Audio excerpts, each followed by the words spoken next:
Assalamualaikum warahmatullahi wabarakatuh, Sobat RGS yang tetap semangat. Kali ini saya akan membahas terkait dengan kompetensi manajerial pada aspek orientasi hasil dan pelayanan publik.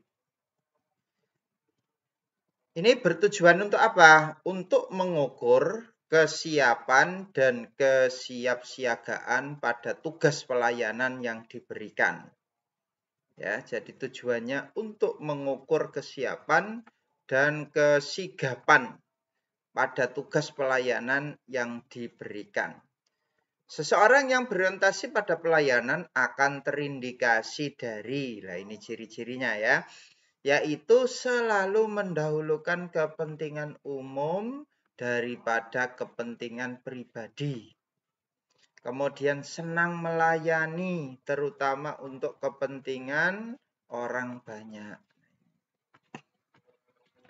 Tips untuk melakukan pelayanan publik ini yaitu di sini biasakan untuk tidak menunda pekerjaan. Kemudian melatih untuk disiplin ya, melatih diri untuk disiplin.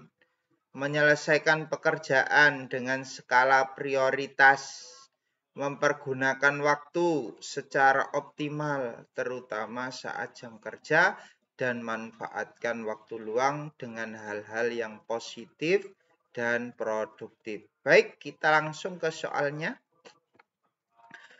Pada saat bertugas saat bertugas di bagian pelayanan, saya ditempatkan di loket pengaduan konsumen yang terletak di lantai 1. Suatu hari datang konsumen yang merupakan difabel. Meminta tolong untuk dibantu dalam proses kepengurusan administrasi tempat letak loket kepengurusan tersebut berada di lantai 2. Jadi kita tugasnya di lantai 1, ada yang minta tolong untuk pelayanan di lantai 2. Sikap saya adalah gimana? Sikap kita. Yang A, mengarahkan konsumen ke loket lainnya dengan melihat bahwa penjaga loket yang merupakan rekan saya waktunya lebih luang. B, mengarahkan konsumen ke satpam karena satpam lebih mudah dimintai bantuan. C, mengarahkan konsumen ke loket yang seharusnya, yaitu loket administrasi yang berada di lantai 2. Semua itu sudah sesuai dengan aturan yang diberlakukan. D, memberi saran kepada konsumen bahwa sebaiknya dia membawa rekan atau saudara yang bisa membantu keperluannya karena perlu diingat bahwa dia difabel. Yang E, mencari rekan pengganti untuk loket yang saya jaga, kemudian membantu konsumen untuk kepengurusan administrasi menuju lantai 2. Lah, di sini kita akan mencari manakah yang poinnya tertinggi ya, skornya tertinggi. Dari jawaban tersebut yang skornya tertinggi yang mana ya? Kita bahas satu persatu di sini. Mengarahkan konsumen ke loket lain dengan melihat bahwa penjaga loket yang merupakan rekan kerja saya waktunya lebih luang. Nah, ini skornya adalah 4. Mengarahkan ke pegawai lain yang lebih fleksibel boleh-boleh saja. Namun apabila Anda mampu menyelesaikan sendiri tentu lebih baik ya. Karena orientasi kita adalah pelayanan publik ya. Jadi mengarahkan ke pegawai lain boleh-boleh saja. Namun kalau bisa kita selesaikan sendiri itu lebih baik ya.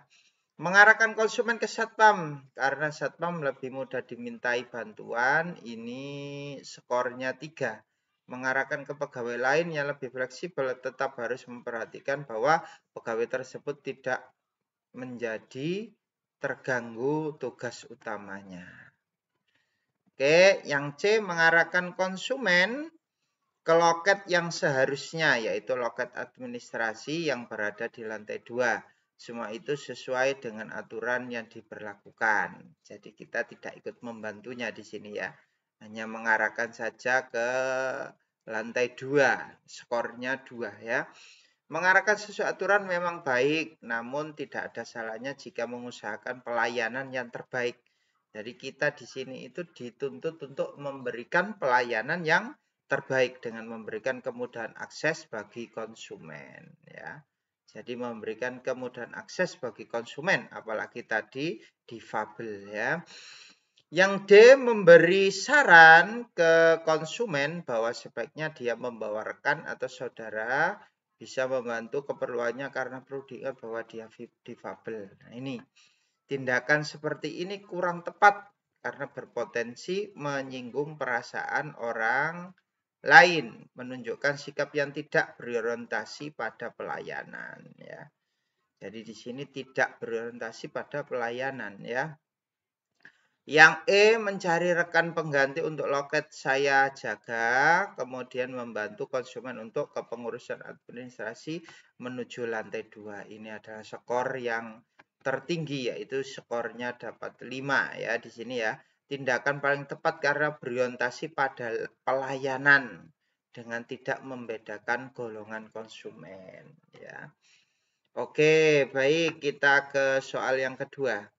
Dalam suatu pelatihan kepegawaian saya ikuti ada gerakan 3S, yaitu senyum, sapa, dan salam yang harus diterapkan di seluruh bagian instansi.